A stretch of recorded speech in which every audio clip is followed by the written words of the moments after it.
देखिए मैं एक सेकंड बताता हूँ आपको हमारी रणनीति क्या होगी। देखिए सबसे पहली बात तो ये है कि आप अपने स्टॉक्स और थीम्स को आइडेंटिफाई करें और उसके बाद उनको कैरी करें। कैरी करने में बड़ा पैसा बन रहा है। उसका सबसे बड़ा एग्जांपल मैं आपको दूं। सबसे बड़ा एग्जांपल है, एक बार फार्मा देखिएगा आप। आई थिंक एक हमने पिछले 8-10 दिन पहले एक व्यू लिया था कि जो डॉलर में मूव आ रहा है उसका सबसे बड़ा बेनिफिशियरी फार्मा है। Pharma, health care. Laurus labs का एक एग्जांपल देता हूँ मैं आपको। लॉरस लैब्स को हमने कई बार पिक किया था और एक एक दिन का मत दिखाइए प्लीज़, इनका थोड़ा लंबा चार्ट दिखाइए। और अगर आप इनका 2-2 हफ्ते का चार्ट देखेंगे सब स्टॉक्स का तो अच्छे मूव आए हैं सब में। ये देखिए लॉरस लैब्स का एक महीने का मूव 10%। फार्मा इंडेक्स देख लीजिए आप, डॉक्टर रेड्डीज देख लीजिए आप, सिप्ला देख लीजिए आप, लुपिन देख लीजिए आप, कोई भी स्टॉक उठा के आप देख लीजिए, इनमें सब में अच्छे मूव आ रहे हैं। ठीक है, तो एक थीम आइडेंटिफाई करनी है आपको। इससे पिछले महीने कैपिटल मार्केट की थीम ज़बरदस्त चली थी, बीच में मेटल्स की थीम में ज़बरदस्त पैसा बन कर आया था। तो अभी के लिए चैट जीपीटी में हम वापस फार्मा ही ले रहे हैं वैसे। अच्छा। तो ठीक है, तो मतलब एक थीम पकड़ लें और उसमें बैठे रहें। ठीक है, निफ्टी में फिलहाल के लिए इंट्राडे रहें अभी के लिए, पिछले अगले 1-2 दिन तक और उसके बाद देखेंगे।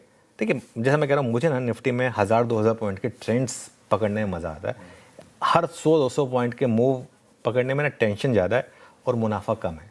और ये जो 90% ट्रेडर्स पैसा लूज़ करते हैं ना, ये ज़्यादातर वही होते हैं जो हर रोज़ का 100-200 पॉइंट का मूव पकड़ना चाहते हैं और उसी हफ्ते के ऑप्शंस में काम करना चाहते हैं। ज़्यादातर लॉसेस जो है ना वो वहीं से आते हैं। अगर आप एक मार्केट में पोजिशनल अप्रोच लेके ढंग के स्टॉप लॉस लगा के काम करेंगे, बिल्कुल आपका मुनाफा कम होगा, एक लॉटरी ट्रेड नहीं मिलेगी आपको, लेकिन फिर भी कंसिस्टेंटली आप पैसा बना पाएंगे इस मार्केट में। ठीक है, जब 1000-2000 पॉइंट का एक मूव हमें दिखाई देगा ना, तब हम एक व्यू लेंगे, जैसा कि मार्च में लिया था, जैसा कि अप्रैल में लिया था।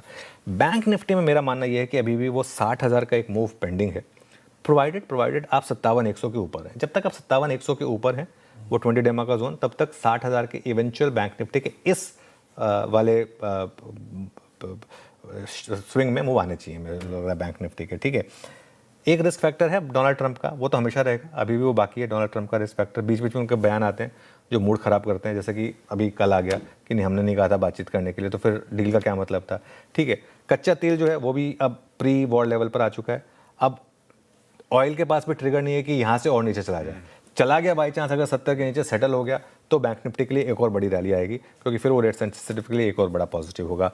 और एक आखिरी चीज़ इस पर नज़र रखनी होगी आपको, वो है पूरा का पूरा डॉलर और कमोडिटी कॉम्प्लेक्स। डॉलर इंडेक्स जो है वो 101.4 के करीब है, 101.3 101.6 के बीच में रहा है पिछले 2-3 दिनों में। डॉलर रुपये जो 96 तक गया था वो 94 समथिंग तक आया नीचे रिकवरी में, लेकिन अब वापस डॉलर रुपये प्लीज़, अब वापस अगर आप देखें तो वहाँ पर भी थोड़े से मूव आए। कल वापस थोड़ा सा एक मूव आया नेगेटिव साइड का 94-54 पर, लेकिन वो 96 को हम एटलीस्ट काफ़ी पीछे छोड़ा है वहाँ पर, अभी वहाँ से 2 रुपये ऊपर है। ठीक है, तो इन पर नज़र रखें। और एक आखिरी चीज़, मेटल प्राइसेस तेज़ी से नीचे आ रही है। कल भी अगर आप देखें तो एल्यूमिनियम प्राइसेस 3% नीचे आई हैं। ये हमारे लिए कई सेक्टर्स के लिए पॉजिटिव है, जैसे कि ऑटोज़, तो उन पर नज़र रखें, ये भी एक पॉजिटिव है हमारे लिए।